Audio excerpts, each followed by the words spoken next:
Oh,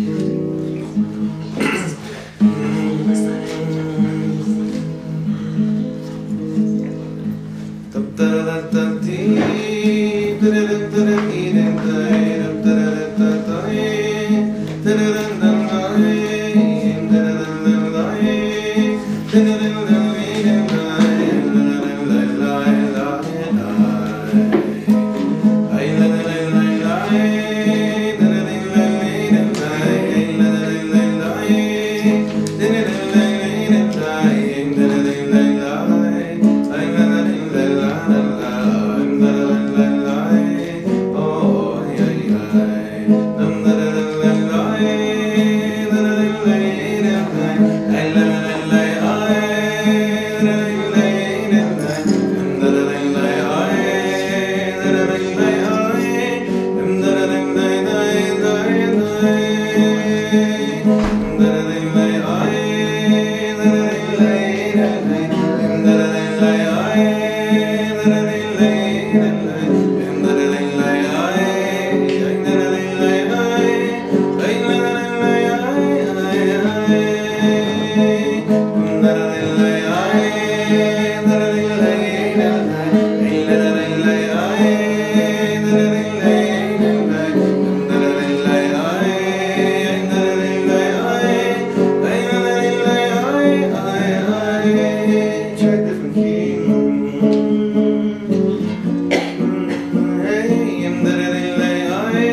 Second, but I can't find the right words. It's driving me crazy.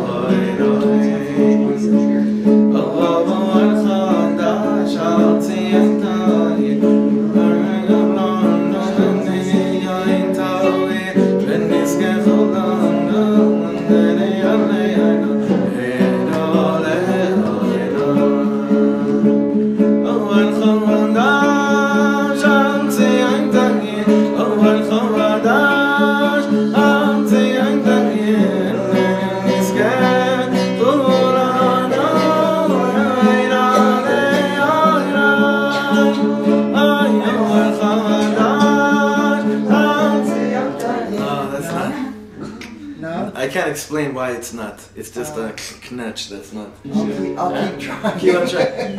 Whatever. That's how you start Exactly. But so often what happens is Nigun comes down, I say, just keep on singing it, words will come down. How about Big Lovers? We're Big Lovers. You just got that already. I don't know.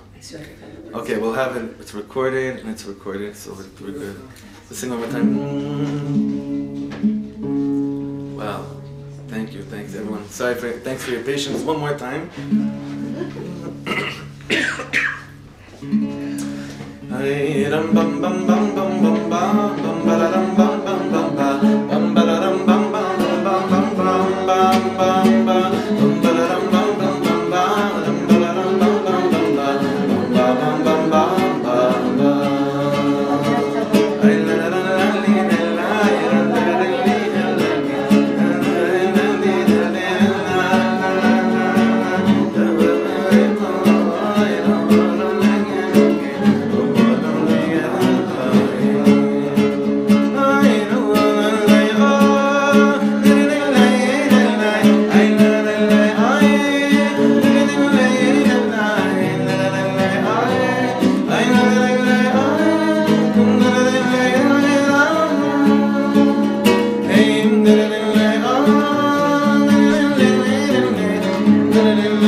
That's cheating.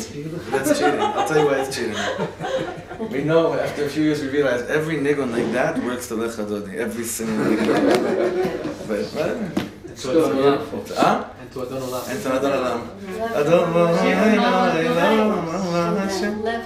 Brother King. Well, I got so many psukim for everyone. I'm gonna have the whole Tanakh in here. Yeah. We'll try it all. Wow. No, I never missed a guitar like I did this year. I loved not missing guitar. Like I loved the fact that it was a good time to not have a guitar. And this is the first year, and I don't remember the last time I actually missed a guitar. So anyway, thank you so much everyone for coming, for schlepping up from Yerushalayim, from all over here in Efrat. I want to dedicate tonight's learning Le'ilui Nishmat, two people. First, Esti's Abba, Le'ilui Nishmat Zelek ben David. His yahrzeit is tonight. Neshama should have an aliyah, eternal nachas from his children and grandchildren.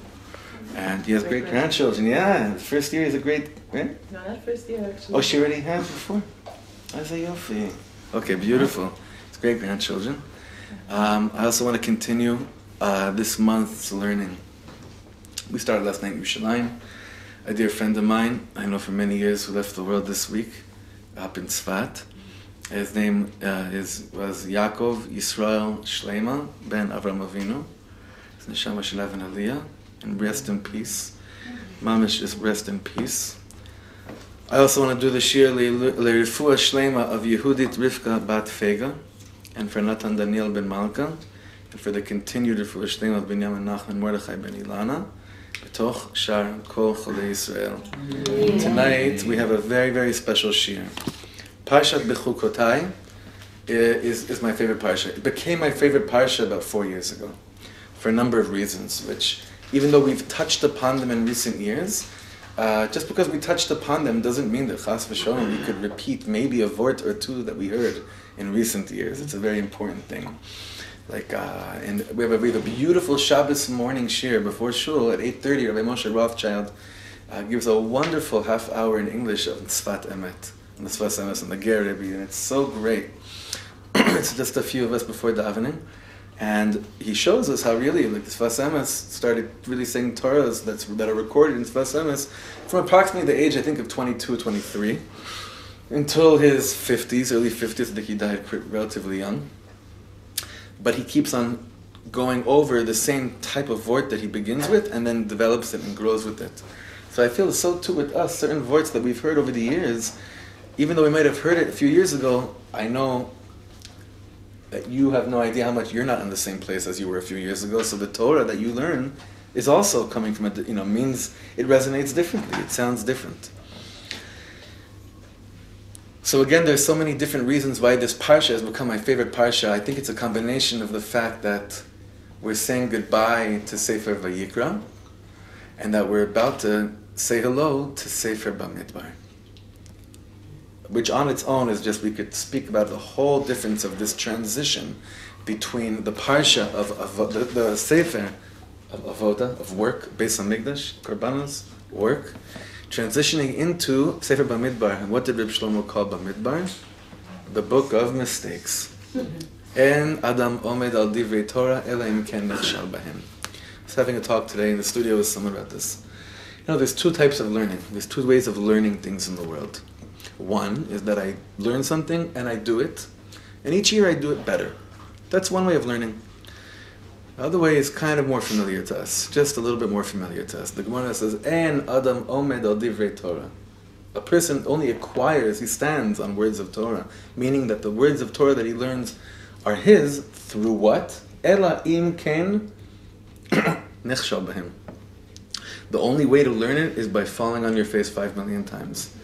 It's just hechech hametzius. It's just it's the reality of the way things are. And dafka, those Torahs that we learn only by falling on our faces and then learning what it's about, somehow, those are the teachings that really become part of us. Really, really part of us. In the most precious way. Which brings us, there's so much to share tonight, I'm just going to go right into it. Which brings us exactly into where we are in our parsha. Because the first 3 words of the parsha is the other reason why this parsha means so much to me. And it's been a life-changing event.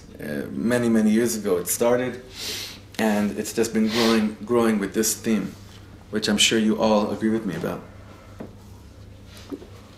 You ever wonder if you're actually making any progress in life?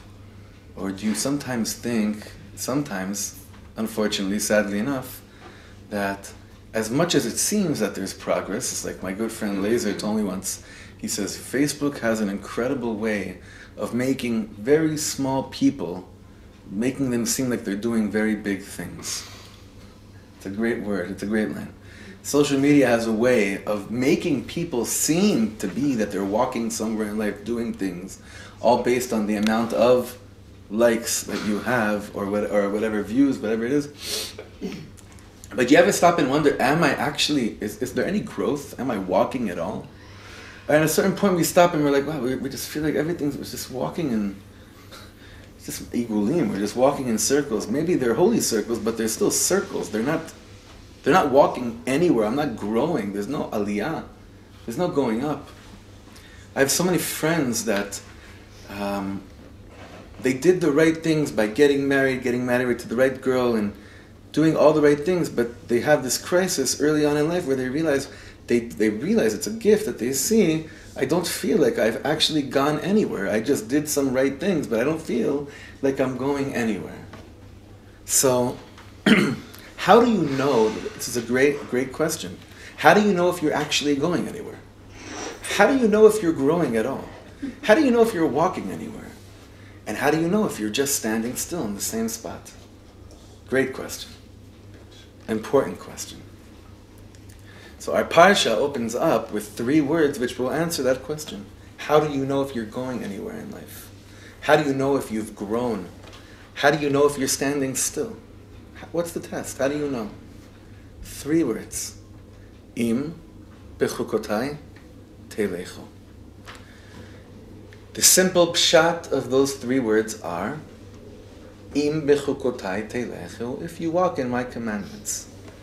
What Rabbi Shlomo has done, really because of the Ishbitzer, triple, quadruple, high bypass, open heart, plastic surgery on these 3 words.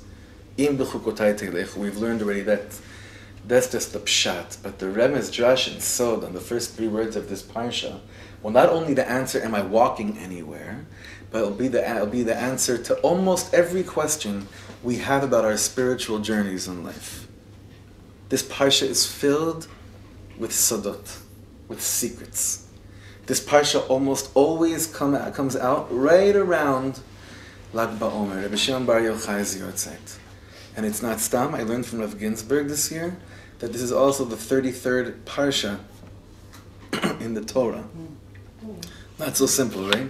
It's the 33rd parsha in the Torah, which was Lag, and he had another thing where he said about Lag, I think maybe there's 33 letters in the first, I forget what it was, another hint to 33, but anyway, it always comes out around now. This parsha is filled with secrets. This parsha is very underrated and sometimes not understood at all, because it has within them something which seems very bland. Brachas and klalas. Blessings and curses. And what we're going to be trying to do tonight is to understand what's a real bracha and what's a real klala in my life. But don't worry, we're barely going to be spending any times on the klalas. We've spent enough time with klalas. Some of us have spent enough time with curses. We don't need to spend extra times with curses surrounding us. We're going to focus mainly on this incredible gradual discussion of this understanding of how brachas come and fill our lives. And B'ezrat Hashem, it should be a zgula and tzchus for all of us. Brachas should fill every corner of our lives, everywhere, every aspect. So, am I moving anywhere? Am I going forward?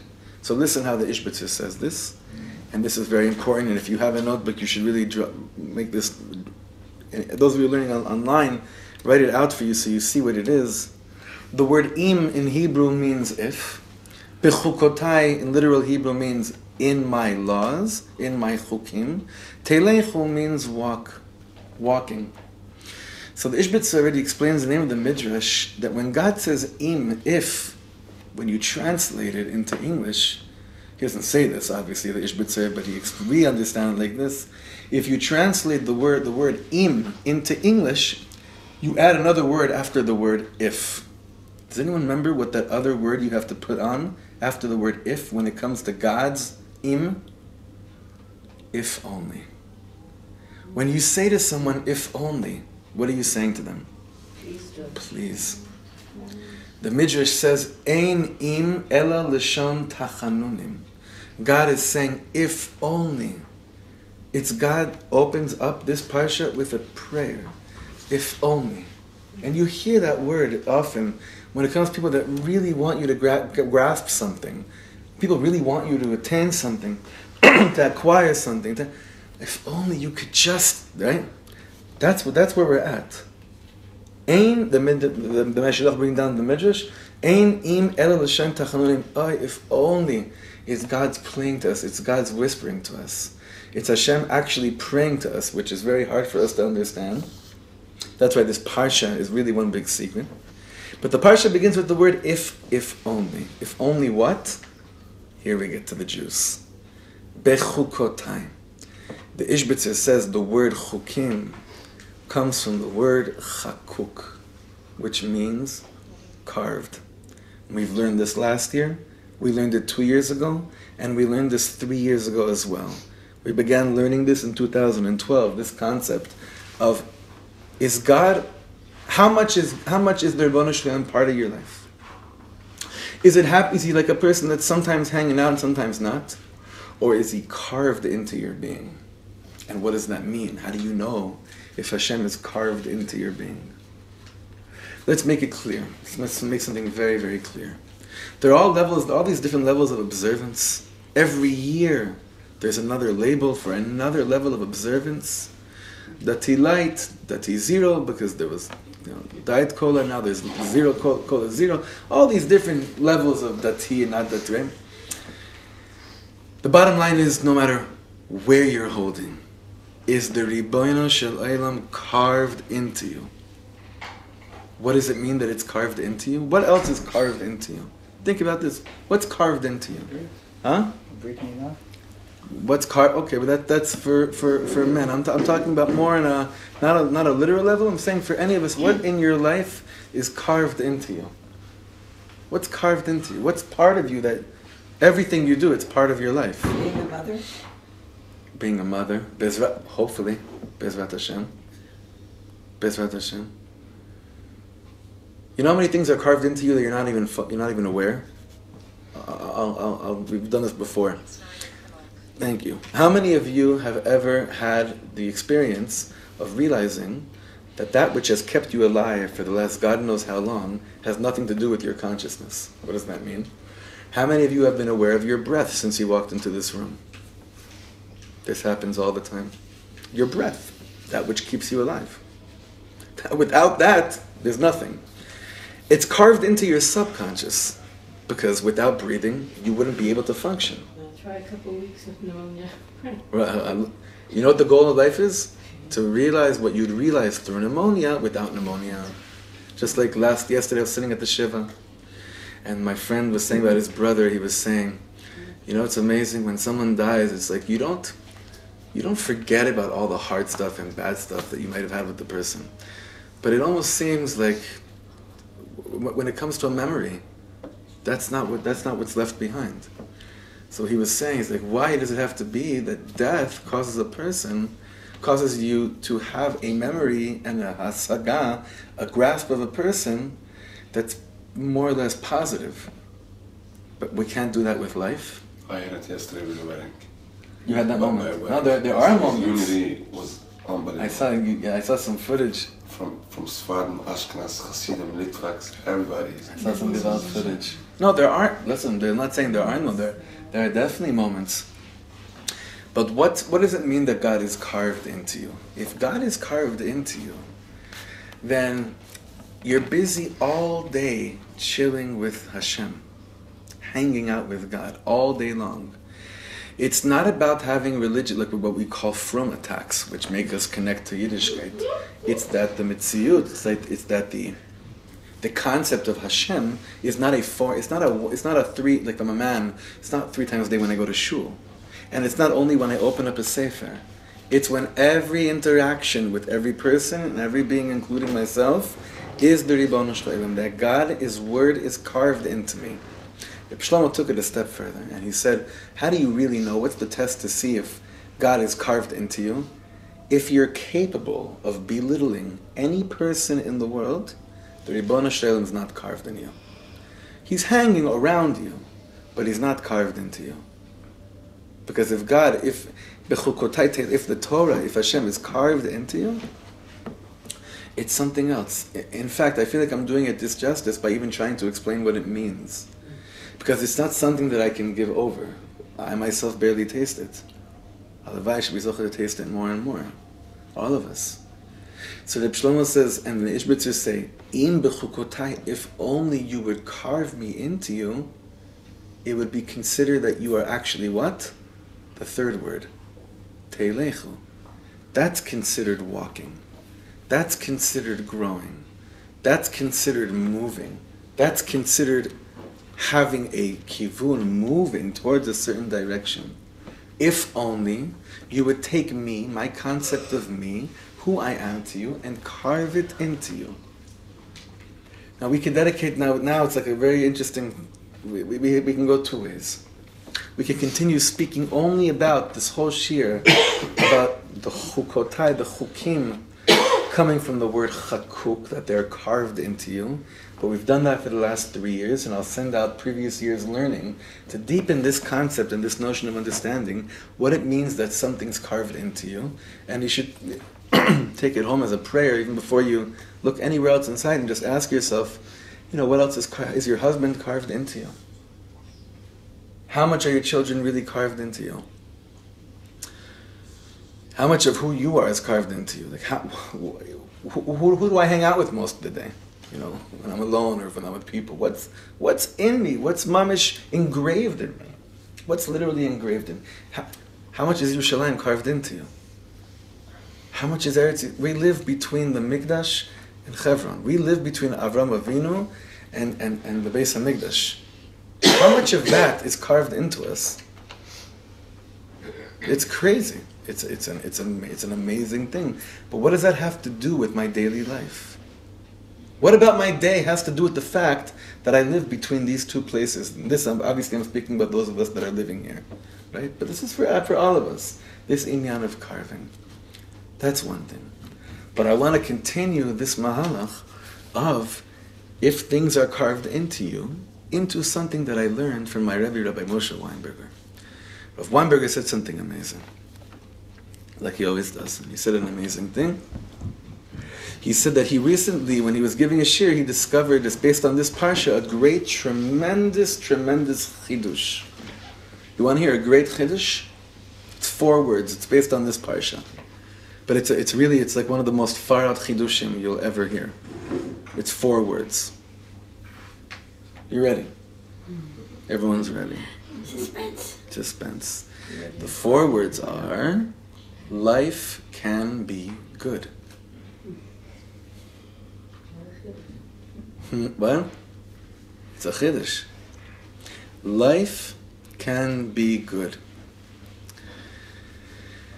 A lot of the Mefarshim have a hard time with the beginning of the parsha because the Gemara says schar alma schar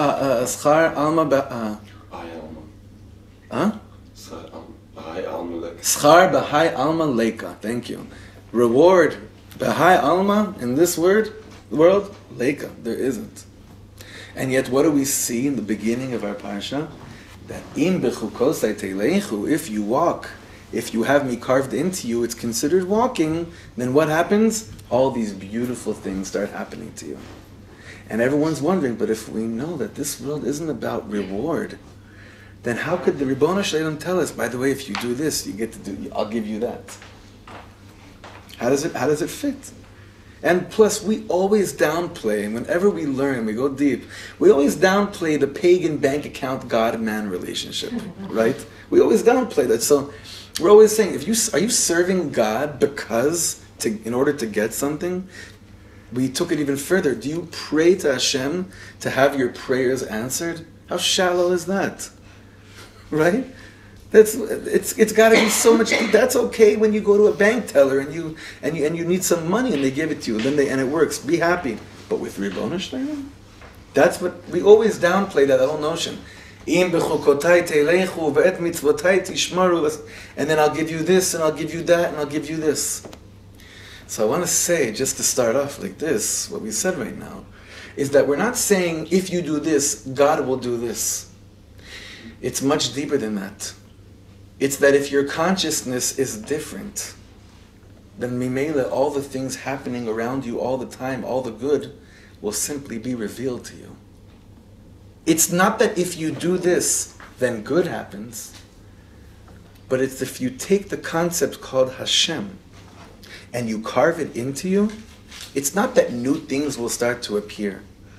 It's that the oneness and the sweetness of HaKadosh Baruch Hu will appear in that which already exists will actually be an alive component in your life. Because right now, whether we realize how good or bad things are, do you realize that everything around us is good? How do you realize that? If you're walking, if you're going somewhere, if you have a mission. I sat next to a man this morning in the radio station, a guy I know for many years, tremendous person, what a yid. They did a segment on Kohanim in the radios. They had me, another very special guy named Yehuda Cohen, and another guy named Eliezer Botzer. He's a musician. He looks like I don't know how to describe his look. Lion. Huh? A lion. Of Zion. Yeah. Not just a lion, but a lion. He's a lion. He's a fierce warrior not angry, because he's smiling, he's glowing. Anyway, you'll see a picture. I'll send it out if I get the footage. The three of us sitting next to each other. And when he was speaking about what it means for him we were each asked, what does it mean to be a Kohen in today's day and age? He spoke first, and the way he spoke so genuinely about many men in life look for missions, try to find out what their mission is. And even Kohanim also search for their mission. But part of their mission is kind of given to them by the fact of inherently in their birth, because none of us, besides Pinchas, ever became a Kohen. We are born a Kohen. And he was speaking about a mission. I said, this guy is walking. The Kehuna is engraved in this guy. He's walking somewhere. He's going with it. So again, it's not dafka. If you do this, God does good. Schar b'hai alma leka. Reward, that kind of a relationship. You don't want that kind of relationship. You don't want, if I'm good, then do good for me, and if I'm bad, do bad for me. It's that I want to have Hashem carved into me. That everything about my life, everything about my relationships, my conversations with everyone, is the consciousness of the Ribbono Shel Olam in the room, and suddenly everything else begins to appear also beautiful. It was always there. You just didn't have the right tattoo in you to have a good reflection. Like we were learning last night in Yerushalayim, that when you experience a moment of bliss and of specialness, and it really is loud and strong in your life, you know what happens the next day? You're not going to experience the same thing, but suddenly, every other moment in life looks special. When you really have a special love in your life, flowers become special to you. Walls become special to you. Aren't these walls beautiful? I think these walls, Josh Edelstein and Chaim Moskowitz painted these walls. These beautiful walls. It's a really nice wall. But everything can become beautiful to you because Melo Chol Haaretz Kevodo. Everything is a Kadosh Baruch Hu.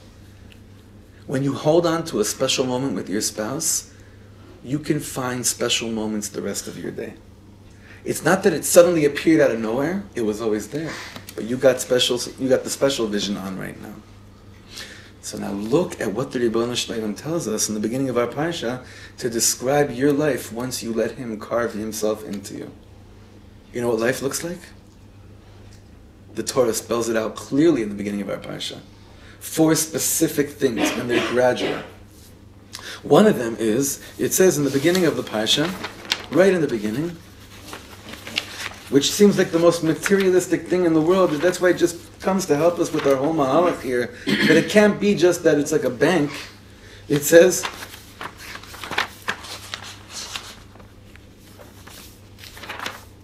what's the, right after, Bechukotai telechu, b'mitzvotai tishmuru v'asitem otam, and you do all this, v'natati gishmechem be'itam, and I'll provide you with the seasons that you're davening for rain to fall. Mamish, that the nature, that the Gashmi, everyone knows Geshem comes from Gashmi, the Gashmi will come in its right time. So that's the first level of this new awareness of life, the highest bracha in the world, this new awareness of life. That what I saw by Slonim, the Saba Kadisha in Slonim says this. He says a beautiful thing. What does it mean that the Geshem will fall in its time? It means that the moments in life where you need Gashmius will come down exactly be'itam, when you need them. You know what happens to us in life? We have a shefa of gashmiyut, of materialism, but we don't know. It's not be'itam. It's not in the right time, and it's not in the right place, and I don't know how to handle it. I don't know how to really enhance the gashmiyut that I have in my life. Real bracha, real awareness of the Ribono Shel Olam in your life is that gashmiyut comes down in its time. Exactly when you need it, and exactly on a quantity level also, exactly how much you need. Can you imagine if you lived a life where on a money level, you were able to see that you're getting exactly what you need? Do you know what that means? That means that, what would you do if you saw that you were getting $1 more? How would you respond to that? If the Gashmius was even more than what you thought? V'natati gishmechem be'itam, in Slonim they say that a Yid has the ability to know in his heart of hearts exactly what he needs. And that's how we connected it to the bracha in the morning. Baruch atah Hashem Elokeinu melech ha'olam, she'asali kol tzarki, that you gave me everything that I need. V'natati gishmechem be'itam. Exactly what I need, and exactly when I need it. How many of you have ever been blessed with moments that saved your life? That, mamish, if this didn't happen right now, if I didn't receive that right now, if that person didn't help me right now, if I didn't win, if that ticket in the lottery didn't have the right numbers, right now I'd be done. It happens to so often. But that's really a consciousness when Ribono Shel Olam says, when you're carved into me, what do you realize? That I give you everything exactly as much as you need. That's bracha number 1. Bracha number 2 is something that we're still waiting to see on a daily basis. V'natati shalom ba'aretz. Peace comes into the land, and it continues with one more amazing word here. It continues, it says, V'cherev lo ta'avor ba'artzachem. And Rashi explains over here, what do you mean that a sword won't pass in your land? This is the deepest thing I ever heard. He says like this. We think peace means that I'm at peace, in my country it's peace. Everyone else, machbatli, I don't care. As long as I have peace here in Eretz Yisrael, my people. But the Torah says, V'cherev lo ta'avor ba'artzachem. It won't be a reality where you see any sword cross through your country. Not against you, but meaning that no one in your midst will ever hate each other. Cherev lo ta'avor ba'artzachem. There won't be a reality of a sword reality between two people. Rabbi Shlomo said, I was working on this tape last week, and I think that he had just had his second child, based on the date. I'm not sure, but I think it was around then. And he got very frightened in the middle of his shiur, and he said, you know what I'm scared of the most? I think I shared it with some of you. He said, you know what I'm scared of the most? He said, I'm so scared that my children will one day hear the words, I hate you, from somebody in the world. How often do we think about that for our children? He said, I can't imagine my children hearing the words, I hate you. This is what it means, v'cherev lo ta'avor ba'artzachem. That the concept of people hating it won't be it won't be a reality. That's what v'natati shalom ba'aretz means. The peace that anyone in the establishment is speaking about is a joke. V'cherev lo ta'avor ba'artzachem. A sword won't. When won't children hear the words? I ever hear the words? The concept that someone can hate each other. When when God is carved into people's hearts, there's no metziut, there's no reality of someone hating each other. Our children will not hear the words, I hate you. It's amazing that with chinuch and parenting, some of us are already working on such a b'diavad world that we've given up on the lechatchilas a long time ago. I don't even know how to say that in English, what I just said right now, but meaning, try to say that in English. What does that mean? Someone help me, please. We have a lot of chevra that don't understand Hebrew yet.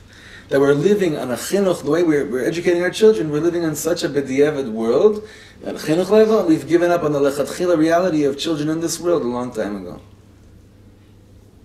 What does that mean? What's that? They'll have to Google it. They'll have to Google it. No, come on, let's work with this. This is good. We're working on a worst case scenario. As a given. Yes. Like we're starting off. Supposed to starting off in the best case scenario education level. And that's not the way of saying it. But We're not thinking like things are good. We're not thinking like things are good. Like things are bad, and how do we get through it? How do we open up this year? What was the chiddush of Rav Weinberger, the 4-word chiddush? Life can be good. How are we operating with our children? Life can be good, but, right? Like things won't work out, so you gotta play chess, like a couple of moves. It's like we're starting like that because the second is a dog-eat-dog world, right? Which is such a... here the Torah is saying, "Im bechukotai telechu," if Hashem is carved into you as parents, and every morning this is what your life is about, then eventually your children, v'cherev lo tavor be'olamam, they will not know of a reality where a human being can lift a sword at another human being. If Hashem is carved into your Yiddishkeit, into your humanity.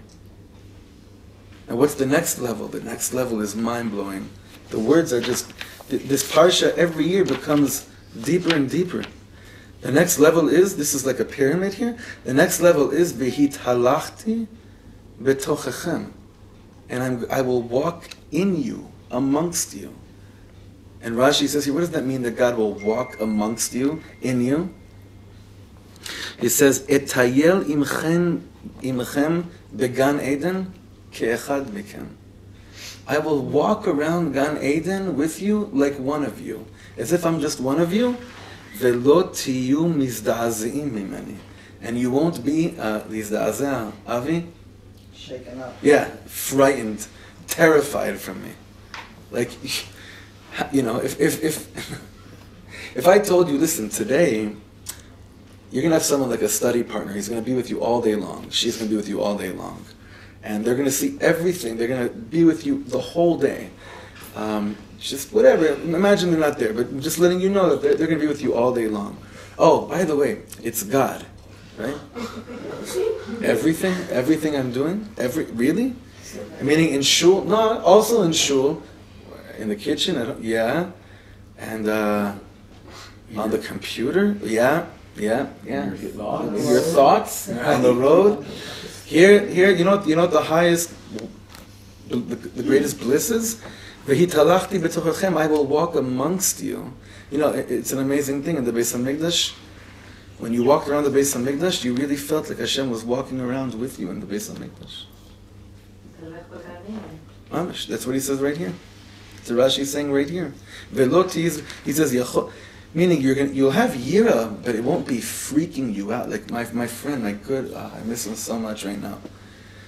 My dear friend, Chanasar, you know him, David Sachs, in Los Angeles. Do any of you know David? Yeah, you know David. whoever was at my wedding, if you saw like a tall looking James Taylor giving a very cool bracha at the end of our chuppah. Cool bracha? He's an amazing, he's one of my best friends in the world. He's an Emmy Award winning writer for shows like The Simpsons and Third Rock from the Sun. It's like, his story is mind-blowing. He grew up right across the street from the Carlebach Shul in New York. Was with Rabbi Shlomo from the age of 14. He's an amazing person. So one of his most famous, he's an amazing, I don't like to say public speaker. That's like a guy that's, a public speaker is like you're trying to sell something, you're a public speaker. He's selling love in the Ribbon Shlema. And we had the privilege, we were together in South Africa at this conference this past summer. And it's just it's just great being with him. So one of his most incredible talks is making God your best friend. When he said, and you should all look for it online, it's an amazing talk. Making God your best friend is v'hitalachti betochachem, is these two words. He said that when he was preparing this talk, he was sharing with someone, he's about to give a shir all about how do you make God your best friend. So the person said to him, why in the world would you want to do that? Right? Why? Because we can't figure it out. Are you crazy? Making God your best friend? You want to be able to like laugh in life? You want to have a little bit of chill and calm? You want to be able to relax? You're making God your best friend? But the biggest illusion is that in moments of chilling, of relaxing, that's more downtime from Hashem. That's such an illusion. Because you want to know who has a little bit of rest? Not a lot. Moments of rest, when a tzaddik is in dveikus, not that he's resting and he could stop, but when a tzaddik, when a person who all day long has the concept of Hashem in them, that it's chakuk in him, that it's carved into him, and you see him smile, that's what it means being in Gan Eden and not be freaking out by the moment. V'hitalachti betochachem, that God will walk amongst you. But the highest level of these brachas is the next thing. And it's a word that sometimes people that didn't have a good experience in Bnei Akiva don't like this word, like me. And it's a word called komemiyut. There's a shevet like that, and there's a whole, whatever it is, komemiyut. I don't want to get into it too much right now, and I definitely do not want to insult anyone. Now, if I'm looking to see who's here and who's online with us right now, I have to do this sometimes. Yeah, I can't go where I wanted to go. Okay. Anyway. You had a great experience, right? Yeah. What? I'm Shevet Komemiyut. Oh, you are Shevet Ko. I for sure can't go. Right, you're Shevet Komemiyut. Okay. So this is an amazing. Stand up tall. This is the highest bracha. This is the brachas, meaning, but again, it's not just the brachas, it's the highest levels of awareness you could reach. A bracha means it's almost like a bargain, like I did good. This is more, the highest level of walking around with consciousness is va'olech etchem komemiyut. What does that mean? I will walk up front with you. Rashi, Targum Onkelos, they speak about bekomas kufa. You'll stop being spiritual and physical hunchbacks. You won't be gibens anymore, gibenim. Shlomo's the famous story about the hunchback from Piasetzna. You won't be hunchbacks anymore. You won't have any reason anymore to think that in order to gain respect or to shy away in life, that life has to be like this. What does a giben do? Why does he hunch over? Why do hunchbacks hunch over? Not physically. I'm saying meaning not those who nebuch don't have that physical problems. I'm saying on a deeper level. When do I hunch down? When do I kind of crawl in? What's that? You're protecting yourself. You're protecting. You're always trying. You're waiting for the worst. You're living your life waiting for the worst. Here, Hashem or us? Komemiyut up front is a result of the third bracha. It's very good what you're saying. This is very important. Listen to this. What Jackie said right now is very important. What I'm asking. Yeah. Celia, I want you to listen. This is very important. This bracha of I will walk up. Who is it? Is it God walks up front for you, or you walk up front with you? So I heard a whole shiur from Rav Ginsburg on this.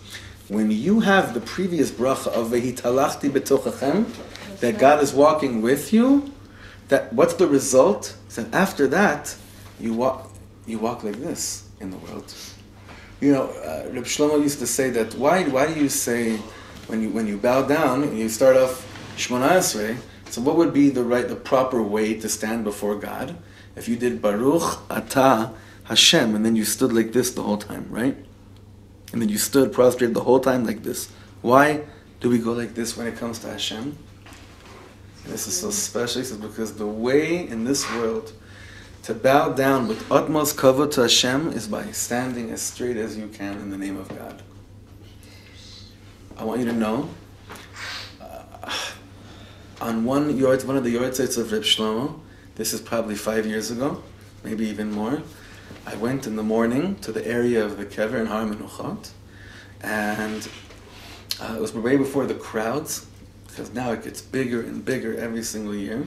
I went earlier in the day, right before we had our yearly learning in Simchat Shlomo, later in the day, pouring. It was pouring, and I see there's this young Sephardish yeshiva bacher standing by the kever. And, you know, I knew that I was only 14 when Reb Shlomo died, you know, and this kid, I asked him when he was basically walking in, he said, "Can I get a ride with you?" I said, "Sure, this is going to be interesting." So I said to him, "I just have to, Ben Kamata." He said, "Shmona Esrei." He said 18. I said, "So you were 2 when he died?" He said, he didn't even think about it. He said, "I guess so." And this guy is like a Haredi Sephardi yeshiva bacher. I said to him, "I just have to ask you, Ma inyan shmita etzel har Sinai," which is a famous saying based on last week's Rashi, meaning, what are you doing here? Like, don't get me wrong. I know that I'm going to get a really good story now. I'm happy you're here, right? But what are you doing here? So he said to me, in his yeshiva, some paper or a pamphlet which had a quote from Rabbi Shlomo was on the floor or something, and he picked it up, and he said, it said in there, Rabbi Shlomo Karbach, that the way to bow down, the greatest way to bow down in this world is by standing up as straight as you can, as tall as you can, in the name of God. He said that was probably one of the first moments that he believed in the Torah and believed in Hashem. So now this is his Kodesh Kodashim, the kever of a person who speaks like this.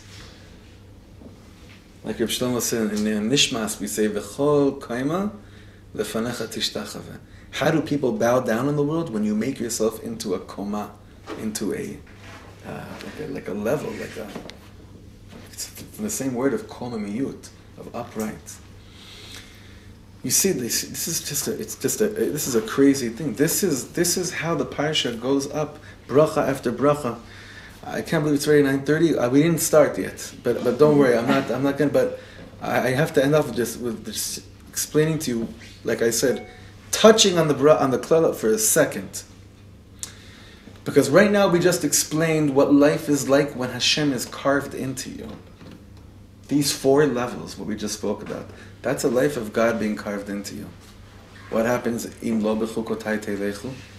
If you don't walk with being the brachas, with the chukim, if Hashem is sometimes in your life and sometimes not.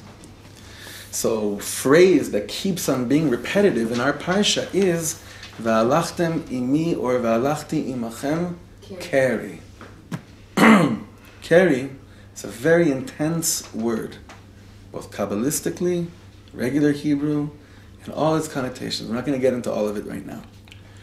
Keri is not just the name of brother other side, John, right? This is a very deep inyan over here. Rav Steinsaltz brings a beautiful Rashi. Rav Steinsaltz is a beautiful Torah on this. And he brings a Rashi. Rashi says, what is keri? Keri comes from the word mikre, which means coincidence. Do you know what it is when God's not carved into your life? Do you know what life feels like? One big coincidence. That no such concept like Hashgacha Pratis is real. Nothing is part of a plan. Nothing is really happening. Everything is carry. Everything just happens to be.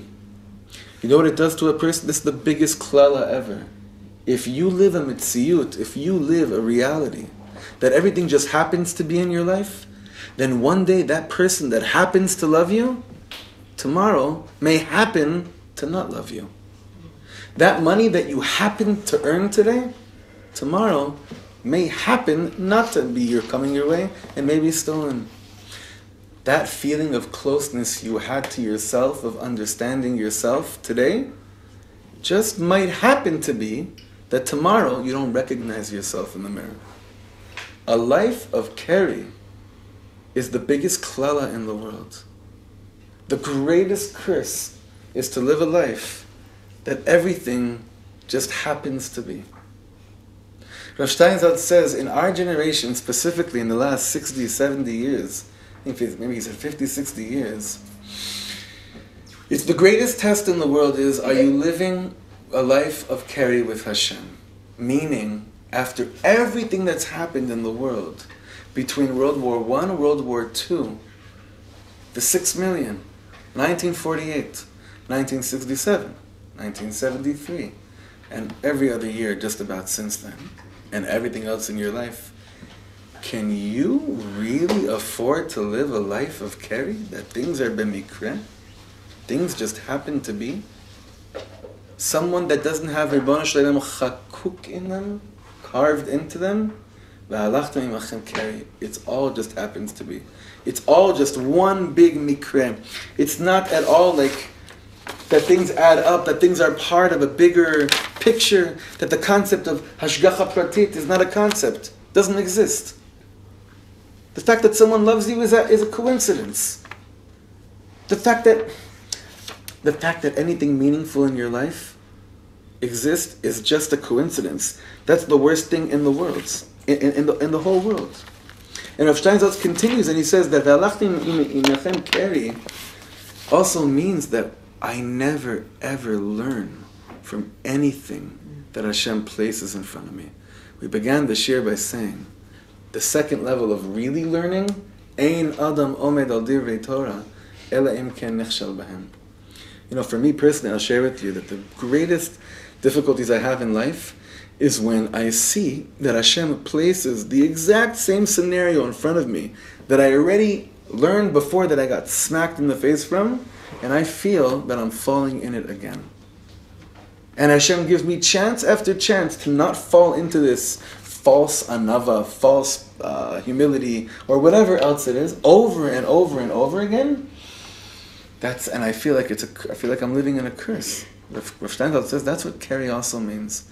That there's chance after chance to learn from your mistakes, and you've chosen, because everything's a coincidence. God's not carved into me. You've chosen that it's not even shy. There's nothing to it. So remember, we began the shir by saying life can be good, right? So the Rishner says, and he ends off beautifully, he says, I'm going to go one last level. And the last level is also understanding the word if. Im doesn't just mean if in Hebrew, it also means when. Im bechukotai terechu. When you eventually carve me into you, this is what life is going to be like. It's just a matter of when. And Alavai, we should be surrounded by teachers in Am Yisrael, by Rebbeim, Rebbitzins, just friends that instill within Am Yisrael bitachon, complete trust that it's just a matter of when. Im, to hear both sides of the coin. Im meaning if only, hearing Hashem saying, this is how I really want to be part of your life. Not a God that's looking at you like this. If only you listen to me, so you could taste these just blissful moments of existence. If only, but not just if only, and eventually when it becomes part of your life, it's the greatest gift of the world. So Alavai, this is how we bid farewell to Vayikra. This is how we also approach Sefer Bamidbar, the book where a lot can go wrong, a lot does go wrong, a I'm so excited to learn. I'm so excited to learn Bamidbar this year, more than I ever have. It's so exciting for me every year to get Bamidbar, not just because it's my bar mitzvah parshas in there, but just the best Torahs, the deepest understandings of what you and I are still dealing with in this world called the desert, in the Midbar. But now that Baruch Hashem, we're less than 2 weeks away from fire on the mountain, so it's going to taste really good. It's going to taste really good. We should be blessed to have a life of im bechukotai telechu, having God not just be from attack, it should be a real component in my life that's carved into me. Like my eyes are carved into my being, like God's carved into my being. It's happening anyway. You might as well just wake up and join what's already happening, right? Right? How did the niggun start? No? Come on, please, someone. No?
Doesn't sound, it might be right, but if you'd sing with me a bit stronger, it would sound right.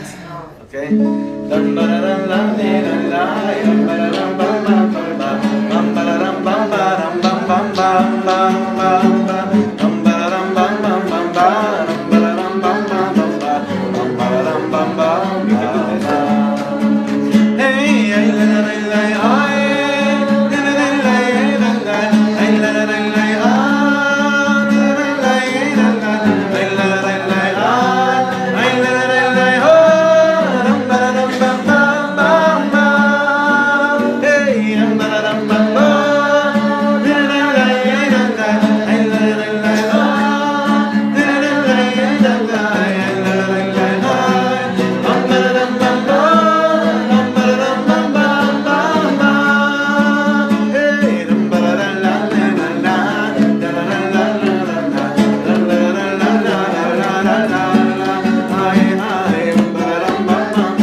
Next week we will be continuing here Monday night, and then next Thursday night in the Israel Center. Next Thursday night not to sound commercial, just because I want my friends to be there first, but if you're planning on coming, make sure you reserve. We just put it out yesterday. Sarah's awesome flyer. She did an amazing job. I think that's why everyone is coming. We'll be ready. Half the tickets are gone. So make sure, if you want to come next Thursday night to the Israel Center for a special concert, pre-Shavuot concert, email me as soon as possible. Email you, not reserve. Reserve at that email that's on the flyer. You can email me. I'll make sure that's taken care of. All right. Thank you so much for coming, everyone.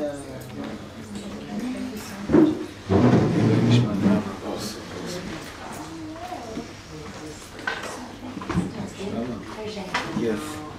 This is my bar mitzvah. What you said.